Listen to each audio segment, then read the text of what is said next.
Salut à tous, salut à toutes, bienvenue pour cette nouvelle vidéo. Je comptais parler ici de pourquoi, comment on devient moine ou nonne bouddhiste.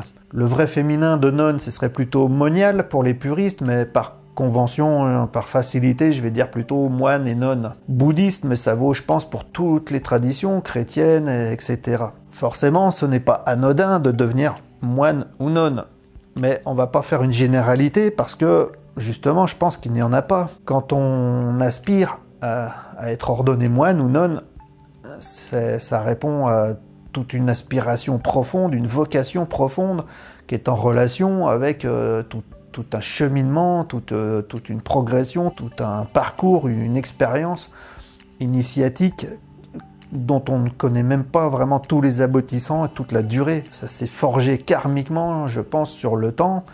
Et cette aspiration, elle n'est pas anodine, elle ne vient pas par hasard, ça c'est sûr et certain. C'est pour ça que des fois ça peut surprendre. Dans le zen, on peut très vite demander une ordination qui peut très vite être acceptée. Même si ça fait pas tellement longtemps qu'on pratique le zen.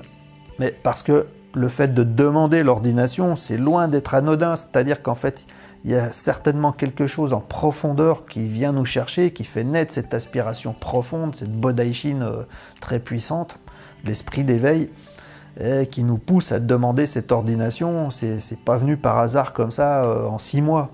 Ça doit être le résultat de tout un mûrissement dont on ne connaît absolument pas tous les aboutissants, à quelque chose qui nous dépasse, quoi, en fait. Voilà ce que je veux dire. Mais ça vient nous chercher, il y a une aspiration très très très profonde. On va pas faire de généralité ici parce que justement c'est propre à chacun. Chaque personne qui a été ordonnée ou qui souhaite se faire ordonner, elle va vous donner une explication différente de pourquoi, comment on devient moine ou nonne. Parce que c'est propre à chacun, justement, par rapport à tout ce cheminement, cette aspiration profonde, ce ressenti profond, cette vocation liée à toute une expérience personnelle. Donc chacun a sa propre approche, son propre ressenti. Mais ce qui est sûr pour tout le monde, c'est que c'est percutant, c'est profond, et puis ça devient indéniable, même si ça demande un certain questionnement pendant longtemps au début. Quand on reçoit cette aspiration pour la première fois, il y a un cheminement de réflexion quand même avant de demander l'ordination et de la recevoir. Donc là, c'était plutôt pour faire un clin d'œil aussi à une amie de la pratique, une amie sur la voie, qui justement doit se faire ordonner dans très peu de temps, et qui a eu ce cheminement, ce gros questionnement, cette grosse réflexion, parce qu'elle sentait que de toute façon, ça coulait de source. Mais d'un point de vue relatif, comme ça, dans la vie de tous les jours, c'est pas évident de se dire tiens, je vais devenir nonne ou moine. On cogite un peu pendant un certain temps, et ça c'est tout à fait normal. L'aspiration, elle est là, elle est indéniable, mais après il y a le mental qui vient dessus, qui pose les pour et les contre, enfin voilà, qui fait sa petite réflexion. Puis au bout du compte, comme on voit qu'on tourne en rond, puis qu'on n'arrive pas forcément à donner des réponses, mais que l'aspiration, elle est énorme, elle est toujours présente, eh ben, on finit par passer le pas. Alors qu'est-ce que c'est dans le bouddhisme en tout cas dans le zen, devenir moine? À l'ordination de bodhisattva, pendant la prise de refuge, on coupe la première mèche. Pendant une ordination de bodhisattva, on vous coupe une mèche de cheveux, une sorte d'abandon de l'identité, de l'ego, du moi, de l'identification. Un abandon de l'identité pour prendre refuge dans les 3 trésors, Bouddha, Dharma, Sangha, pour rentrer concrètement dans une pratique profonde et régulière, une pratique de la voie du Bouddha, une pratique de bodhisattva. Et puis on dit que à l'ordination de moine, on vous enlève la dernière mèche. Donc à l'ordination de bodhisattva, on enlève la première, à l'ordination de moine, on enlève la dernière mèche, c'est-à-dire qu'on se rase la tête, on laisse juste une mèche qu'on nous rase au moment de l'ordination. Et c'est symbolique, se raser la tête, c'est parce que c'est pour montrer le symbole du Bouddha historique, de ce qu'on raconte, qui avait quitté sa vie un petit peu princière, un petit peu aisée, pour chercher la voie, pour chercher l'éveil spirituel. Et quand il a quitté sa vie princière, il a quitté ses vêtements nobles, et il a pris tous ses cheveux qu'il a coupés d'un coup. Et finalement, on continue à se raser la tête dans cette marque-là parce que c'est finalement, on dit déjà quand on se rase la tête, c'est pour raser les illusions en même temps. On rase les bonneaux parce que parce que quand on se rase la tête, on se rappelle qu'on est en train de marcher sur la voie, qu'il ne faut pas trop divaguer, c'est une façon de se recentrer. Surtout, on abandonne l'identité. C'est ça, devenir moine. C'est d'abandonner l'identité pour rentrer vraiment purement dans la voie. Parce que le mot moine, je crois, d'origine, ça veut dire monos, ça veut dire seul. Ça veut dire seul, solitaire. Mais là, pour nous, dans le zen, comme on pratique avec la sangha, un des 3 trésors, l'idée, c'est pas de fuir le monde, c'est plutôt de pratiquer à l'intérieur du monde. Au-delà de l'identité qu'on avait, cette identité, on l'a toujours d'un point de vue relatif, on ne la renie pas. On a toujours un prénom, un nom, un boulot, une vie de famille, métro, boulot, dodo, enfant, tout ça. Enfin, on a toujours une identité incarnée, physique, qu'on ne renie pas. Mais on sait qu'elle est relative, cette identité, elle est passagère, tout est impermanent. Et le fait de se faire ordonner, moine ou nonne, c'est beaucoup plus rentrer dans cette solitude, dans le sens où on dépasse cette identité, on dépasse cette identification, parce qu'on sent qu'au tréfond, il y a quelque chose de beaucoup plus grand, de beaucoup plus puissant, qui est notre vrai nous-mêmes, et c'est vers ce vrai nous-mêmes qu'on se plonge concrètement en devenant moine ou nonne. C'est une entrée totale dans notre vraie nature profonde, au-delà de l'identité, en plongeant complètement dans la voie. Là où il y a une réelle différence, d'un point de vue pratique, c'est que très souvent, au début de la pratique du zen, on va essayer de s'organiser pour inclure le zen dans notre vie. C'est-à-dire, on a notre vie de tous les jours, métro, boulot, dodo, enfant, tout ça. Et puis, on essaye d'inclure le zen dedans. De temps en temps, on va faire un petit zazen quand on a le temps. De temps en temps, on va faire une séchine quand on a le temps, quand on peut. Mais voilà, en fait, le zen la pratique vient se greffer à notre vie. Alors que quand on demande l'ordination de moine ou de nonne, c'est finalement l'effet inverse après. C'est qu'on va organiser notre vie autour de la pratique. On a fait de notre pratique une priorité, pratiquer la voie du Bouddha, réaliser l'éveil, faire notre travail de bodhisattva. Tout ça, c'est devenu la priorité, et on organise notre vie sociale, notre vie familiale, professionnelle autour de cette priorité. Au lieu de greffer le zen à notre vie, on organise notre vie autour de notre aspiration et de notre pratique du zen. Je crois que c'est ça le grand pas, moine ou nonne, dans le zen. Mais je vous dis bien, je rappelle qu'ici, je ne fais pas de généralité. Chacun pourra vous donner une version différente selon sa vocation, son ressenti. Moi, ici, je vous avance un peu, finalement, ma propre expérience. Pour moi, c'est un peu ça, c'est que devenir moine, devenir nonne, c'est lâcher prise sur son identité, lâcher l'identification qu'on se fait de notre identité physique avec notre prénom, notre nom, nos caractéristiques, ce qui fait notre vie sociale, notre patrimoine, notre lieu de vie, tout ça. Enfin, tout ça, c'est relatif, on ne le renie pas, mais on n'en fait pas une priorité. On va au-delà de cette identité, on s'abandonne complètement, monos, seul, on s'abandonne complètement à la voie, au dharma, pleinement, totalement, en faisant une priorité autour de laquelle on va organiser notre vie. Et c'est pour l'éternité, c'est intemporel. Je crois que ça ne concerne pas que cette vie maintenant, ici et maintenant.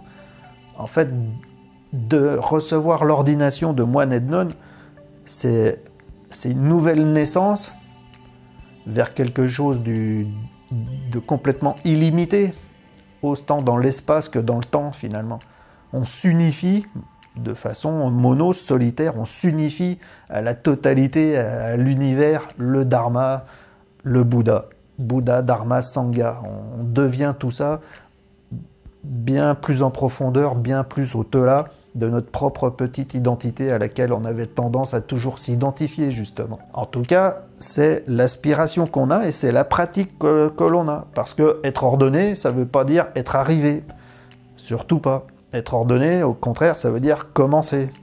Commencer le travail, le cheminement, de faire attention, de toujours être dans l'instant présent, de ne pas trop s'identifier, de toujours garder l'esprit du débutant, de toujours rester présent dans la pratique, humble, puis d'avancer avec la Sangha. Petite parenthèse pour dire quand même concrètement comment ça se passe quand on demande l'ordination.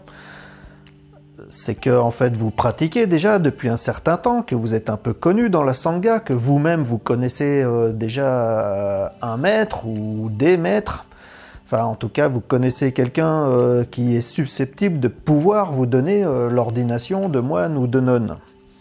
Donc vous pratiquez depuis un certain temps, avec ce maître notamment, ça s'y prête, parce que en fait, vous n'allez pas demander l'ordination à un inconnu, vous allez demander à l'ordination à quelqu'un que vous ressentez, un maître déjà qui est habilité à vous donner l'ordination, mais un maître que vous connaissez plus ou moins, mais que vous ressentez, avec qui vous avez déjà quelque peu pratiqué suffisamment pour être en confiance et puis être dans un bon ressenti, ressentir que ça le fait, que ce soit lui qui vous donne l'ordination plutôt que quelqu'un d'autre. Généralement, dans le zen, on parle toujours de la transmission de maître à disciple, de la pratique dans la Sangha avec la transmission de maître à disciple, ce qui sous-entend que, bien évidemment, l'idéal c'est d'avoir une relation de maître à disciple. Vous êtes le disciple, l'idéal c'est d'avoir une relation avec un maître, et c'est à ce maître-là que vous demandez l'ordination de moine, parce que vous allez le suivre, vous allez pratiquer avec lui. C'est le maître qui vous donne l'exemple, à qui vous avez envie de ressembler. On a déjà vu une autre vidéo sur la relation de maître à disciple dans le zen, justement. Donc je vous invite à la visionner pour en connaître plus sur la relation de maître à disciple. Évidemment que c'est idéal d'avoir une bonne relation de maître à disciple quand on est ordonné moine et puis qu'on veut pratiquer avec un maître, qu'on veut le suivre. Mais je dirais que c'est pas obligatoire, parce que si vous avez une vraie vocation profonde, une aspiration profonde à recevoir l'ordination, mais que pour une raison ou pour une autre, vous n'avez pas trouvé encore une vraie affinité avec un maître, eh ben, je pense qu'il est possible de demander l'ordination à quelqu'un qui est habilité à vous la donner, parce que si vous avez une vraie aspiration profonde, vous pouvez déjà être moine face au Bouddha, Dharma, Sangha, c'est-à-dire vous êtes moine parce que vous avez une conviction profonde dans le Dharma, l'enseignement du Bouddha, donc vous devenez moine devant le Bouddha finalement. Il n'y a pas forcément besoin de suivre encore un maître pour avoir vraiment concrètement l'aspiration à recevoir une ordination. Et si vous recevez l'ordination de cette façon, ça ne vous empêchera pas plus tard de vous découvrir une affinité avec un maître et puis de commencer à suivre ce maître. Il y a ces deux solutions, c'est soit on est en affinité avec un maître déjà depuis quelque temps, c'est indéniable que c'est lui qui va nous ordonner et on a envie de le suivre, on a une relation de maître à disciple avec lui. Mais ce n'est pas obligatoire. Si on a une vocation profonde à se faire ordonner parce qu'on sait au fond de nous-mêmes profondément qu'on est déjà un moine, qu'on est une nonne face au Bouddha, alors on se fait ordonner et on peut suivre un maître plus tard quand on en trouve un. Enfin voilà, je pense que j'ai fait un petit peu le tour, hein. Je vous le rappelle, je voulais pas faire de généralité, c'est dur de faire une vidéo là-dessus finalement, c'était plus un clin d'œil pour cet ami qui doit se faire ordonner d'ici peu. C'était comme ça pour l'aider un petit peu, je sais pas, peut-être qu'elle y trouvera des petites choses qui vont l'aider, parce que elle se faisait une grosse réflexion sur tout ça, mais elle avait tout à fait raison. Mais là, elle va bientôt se faire ordonner et je suis de tout cœur avec elle. Je ne serai peut-être pas présent à son ordination, mais physiquement, mais de cœur, je serai là. Elle le sait. Voilà, cool. Sur ce, si vous avez des questions, posez en bas. Si vous voulez plus de détails sur comment ça se passe, tout ça. Là, c'était plus sur pourquoi, comment on devient un moine zen depuis nous-mêmes, depuis notre propre aspiration personnelle. Mais si vous avez des questions un peu plus, je sais pas, plus précises sur comment ça se passe, tout ça, enfin voilà, dans les commentaires en bas. Si vous avez apprécié cette petite vidéo, vous pouvez cliquer sur le pouce vers le haut, ce qui aide à la visibilité de la vidéo, à la visibilité de la chaîne, et moi donc ça m'aide à faire des vidéos, ça me motive disons à faire des vidéos. Vous abonnez à la chaîne si vous la découvrez par cette vidéo et puis que le sujet vous intéresse, vous serez notifié des prochaines publications, et puis partagez la vidéo si vous le souhaitez. Merci beaucoup pour votre attention, à bientôt pour un prochain thème qui sera, j'espère, plus facile à développer. À bientôt, merci.